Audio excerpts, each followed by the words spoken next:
Hello friends, आज के video में हम मध्य प्रदेश के प्रमुख साहित्यकार एवं उनकी कृतियों के बारे में चर्चा करेंगे। तो पहला कृति देखते हैं कालिदास से संबंधित। कालिदास के इम्पोर्टेंट प्रश्नों पर देखेंगे, उनकी रचनाओं के विषय में देखेंगे कि इनका जन्म कहाँ है। इनका जन्म निर्धारित नहीं है। इनकी रचना माना जाता है महाकाव्य। महाकाव्य में देखें तो रघुवंशम है, कुमार संभवम है। जबकि नाटक में देखें तो इनके नाटक माना गया है मालविकाग्नि मित्रम को, विक्रमोर्वशीयम है, अभिज्ञान शकुंतलम। ये 3 नाटक हैं। खंडकाव्य में देखें तो खंडकाव्य में मेघदूत और ऋतु संहार है।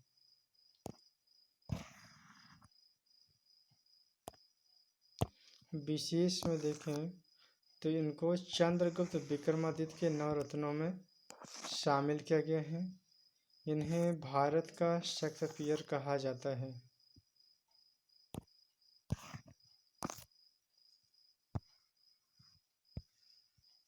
अब दूसरा इम्पोर्टेंट कवि के बारे में देखते हैं कि भर्तृहरि, जो कि इनका जन्म उज्जैन में हुआ है। इनकी साधना स्थली माना जाता है चुनार, यूपी को माना गया है। इनका समाधि स्थल है राजस्थान के सरिस्का में। इनकी इम्पोर्टेंट रचना है नीति शतक, श्रृंगार शतक, वैराग्य शतक। ये 3 इनकी रचनाएं हैं। विशेष में देखें तो ये भर्तृहरि की गुफाएं उज्जैन से संबंधित है।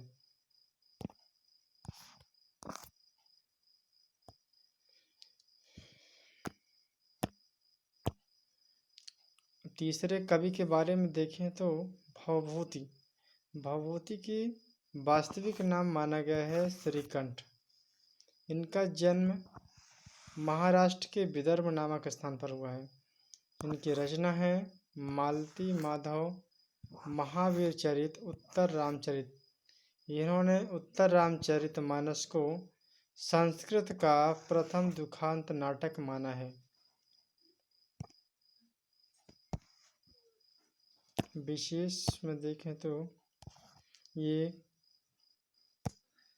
कन्नौज के शासक यशोवर्मन के राज दरबारी कवि रहे हैं, जिसे भारतीय मिल्टन या भवभूति कहा जाता है। इनकी सभी रचनाएं संस्कृत में लिखी गई हैं।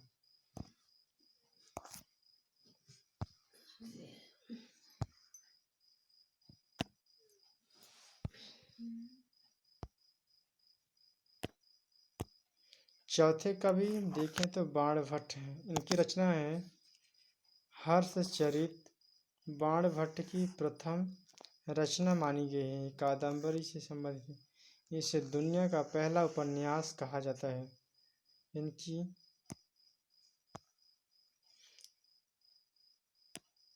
इनकी रचना है चंडी शतक और पार्वती परिणय।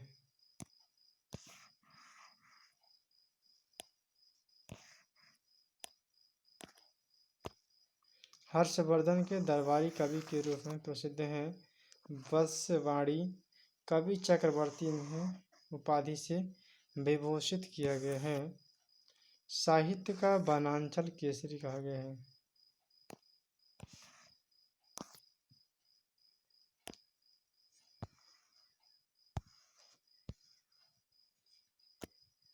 पांचवा कवि देखें तो कवि केशव दास हैं। इनका जन्म स्थान 1555 में ओरछा में हुआ।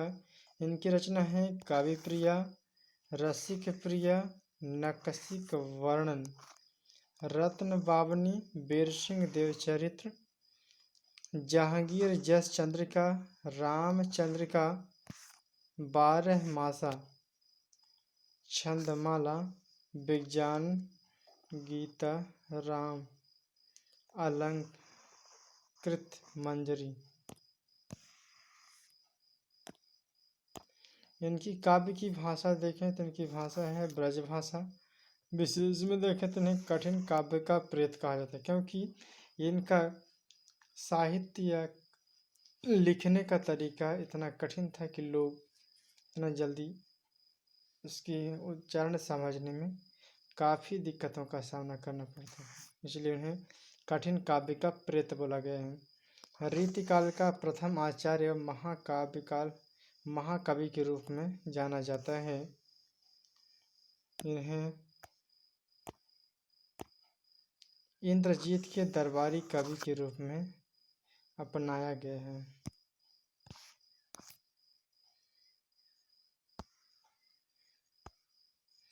छठवां कवि के रूप में देखें तो कवि भूषण आ जाते हैं। इनका जन्म कानपुर तिगवापुर क्षेत्र में है।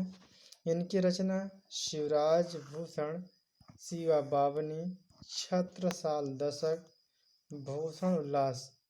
विशेष में देखें तो वास्तविक नाम इनका है अज्ञात नहीं है। इनका उपनाम माना गया है जटाशंकर।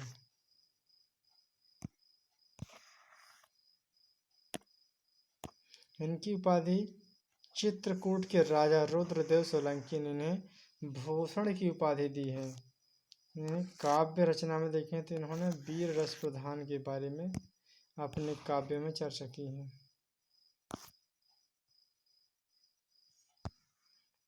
सातवां कवि देखें तो कवि पद्माकर के विषय में। इनका वास्तविक नाम है प्यारेलाल। इनका जन्म 1753 में बांदा रामचंद्र के अनुसार नहीं बांदा में इनका जन्म हुआ है। जबकि विश्वनाथ प्रसाद मिश्र के बारे में देखें तो इन्होंने बताया कि ये यूपी से जन्म है इसका।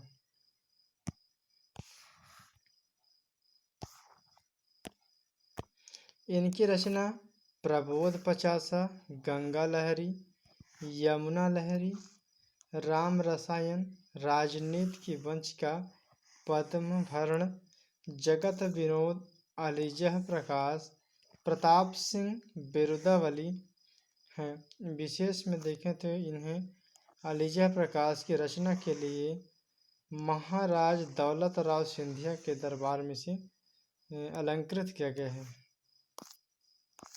तो फ्रेंड्स, आज का वीडियो यहीं तक।